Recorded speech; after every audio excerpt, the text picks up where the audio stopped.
یا ایھا الناس اتقوا ربکم، اے لوگو تقوی اختیار کرو اپنے رب کا، ڈر جاؤ اپنے رب سے۔ ان زلزلۃ الساعۃ شیء عظیم، بے شک الساعہ قیامت کے دن کا زلزلہ یہ بہت ہی بڑی سخت چیز وارد ہونے والی ہے۔ ڈر جاؤ مراد کیا کہ اس دن کے آنے سے پہلے پہلے accountability of the day of judgement, قیامت کے دن جو جواب دہی اللہ کے حضور ہونی ہے، اس کی تیاری کرنا شروع کر دو۔ خدا کو سیریس لے لو، اللہ کو سیریس لے لو، اپنے گاڈ کو، اپنے پیدا کرنے والے کریٹر کو سیریس لے لو۔ اے لوگو ڈر جاؤ اس رب سے جس کے حضور تمہاری پیشی ہونے والی ہے۔ ان زلزلۃ الساعۃ شیء عظیم، بے شک الساعہ قیامت کے دن کا جو شروع والا حصہ ہے، الساعہ وہ بہت بڑی گھڑی، ساعتن عربی میں کہتے ہیں گھڑی کو، الساعہ دی الٹیمیٹ گھڑی،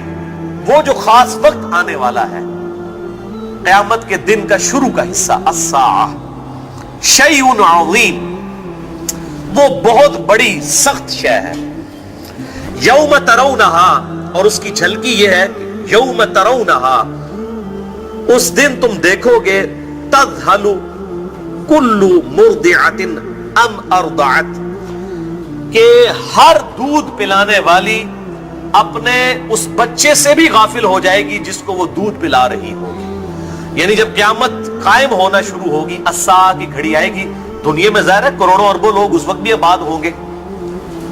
اس وقت اگر کوئی ایسی عورت ہے کہ جس کے ہاتھ میں بچہ ہے اور وہ اپنے بچے کو دودھ پلا رہی ہے، تو ایسی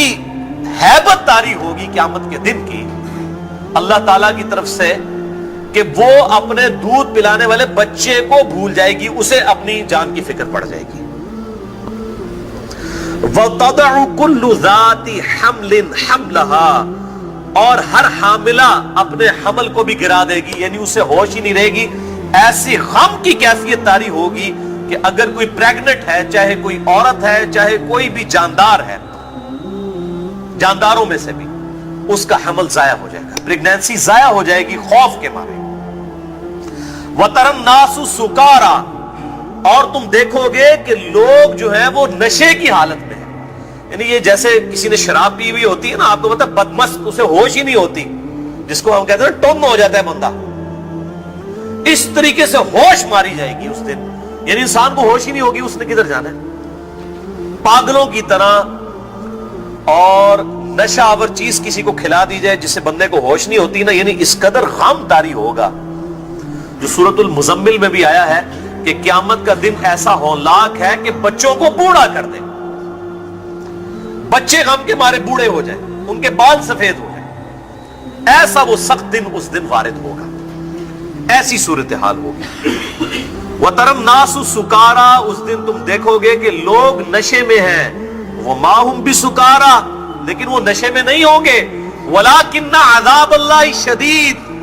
لیکن اصل بات یہ ہوگی کہ اللہ کا عذاب بہت شدید ہوگا، مت ماری جائے گی لوگوں کی، اس عذاب کی وجہ سے ایسی افراتفری پھیل جائے گی قیامت کے دن کہ دودھ پلانے والی عورت اپنے بچے کو بھی بھول جائے گی، اور اگر کوئی پریگنٹ ہے تو اس کا حمل ضائع ہو جائے گا، اور لوگ نشے کی حالت میں ہوں گے، لگ رہا ہوگا کہ نشے کی حالت میں ہے، لیکن وہ نشے کی حالت میں نہیں ہوں گے، بلکہ اللہ تعالیٰ کے عذاب کی سختی کی وجہ سے ان کو لگے گا جیسے کہ اگر کوئی آبزرو کرنے والا آبزرو کر سکے تو یوں لگے گا جیسے کہ یہ نشے کی حالت میں، ہوش ہی نہیں ہوگی اپنی۔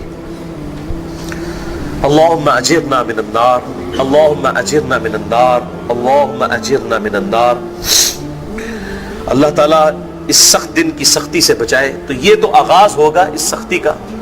اس کے بعد یہ سب کے سب لوگ، پھر ایسا سور پھونکا جائے گا جس کی وجہ سے سب کے سب لوگ بے ہوش ہو جائیں گے، حتیٰ کہ لوگوں پر موت وارد ہو جائے گی، پھر دوبارہ سور پھونکا جائے گا، پھر لوگ دوبارہ سے زندہ ہوں گے، اور پھر قیامت کے دن کا الٹیمیٹ فیصلہ جو ہے وہ عدل و انصاف کے ساتھ کیا جائے گا۔ لیکن یہ جو سٹارٹ والا معاملہ ہے، الساعہ، the biggest event، بہت بڑی گھڑی، الٹیمیٹ گھڑی، یہ اس کا ذکر ہے سورۃ الحج کی پہلی 2 آیات میں. اس کانٹیکسٹ میں احادیث بہت زیادہ ہیں، اگر ان کو بیان کیا جائے تو کافی ٹائم ریکوائرڈ ہے. البتہ 2 احادیث بڑی اہم ہیں اسی کانٹیکسٹ میں وہ یہاں پر بیان کر دیتا ہوں، اور دونوں احادیث صحیح مسلم کے اندر موجود ہیں. پہلی حدیث صحیح مسلم میں ہے انٹرنیشنل نمبر کے مطابق 375 نمبر 375 کہ آپ صلی اللہ علیہ وآلہ وسلم نے ارشاد فرمایا قیامت اس وقت تک قائم نہیں ہوگی جب تک اس روئے ارض پر ایک شخص بھی ایسا موجود ہے جو اللہ اللہ کرنے والا ہے، یعنی اللہ کو پکارنے والا ہے، اللہ کی یاد کرنے والا ہے. اگر ایک شخص بھی ایسا دنیا میں موجود ہوا جو اللہ کو یاد کرنے والا ہے، اللہ میں بلیو کرنے والا ہے، گاڈ کو ماننے والا ہے، تو قیامت قائم نہیں ہوگی. دوسری حدیث بھی صحیح مسلم میں ہے انٹرنیشنل نمبر کے مطابق 7299 کہ آپ صلی اللہ علیہ وسلم نے ارشاد فرمایا دن اور رات اس وقت تک ختم نہیں ہوں گے، یعنی قیامت اس وقت تک قائم نہیں ہوگی جب تک کہ دوبارہ سے لات اور عزا بتوں کی پرستی شروع نہ ہو جائے.